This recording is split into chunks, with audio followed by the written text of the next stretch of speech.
Mapagpalang umaga sa ating lahat mga ka-angler. Sa wakas nakapag-fishing ulit tayo. Sa tagal-tagal, mag-isang taon nata na hindi tayo nag-fishing dito. Kasi yung dati kong rod is naputol.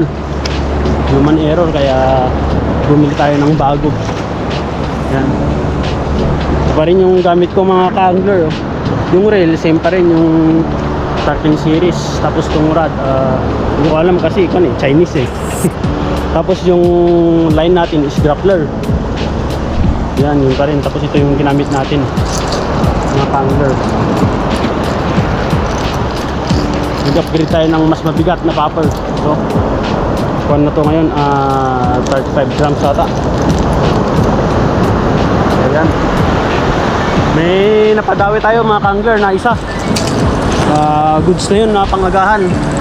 So, i-include ko na lang dito sa video kasi hindi ko kasi masyadong nag-video yung una kanina. Kaya sa mga gustong manood, panoorin nyo na lang. So yan na, next time ulit tayo mag-fishing ulit dito kasi magbabakasyon tayo. Fish on.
Fish on mga master, fish on.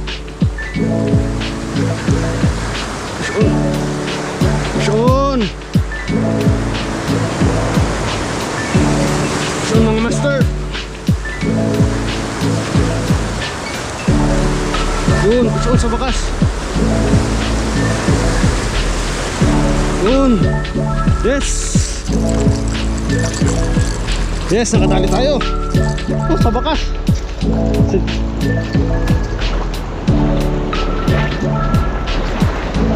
Ang laki ng mga tanggal. Fish on, fish on. Yes, fish on mga master. Woo! Nadali na, nadali na. Wakas, nakadali tayo.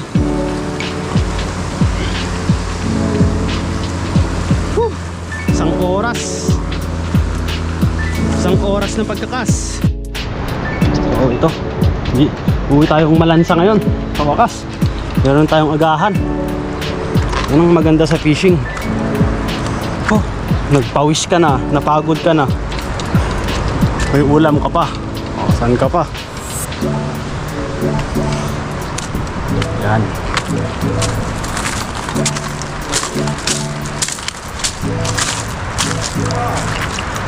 Tsamba dong, tsamba. Sakto lang nga pambigat. Sakto lang nga pambigat. Sakto lang nga pangbigat.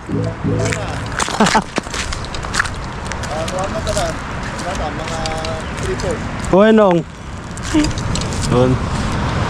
So, yun. Goodbye mga ka-angler. Fish on.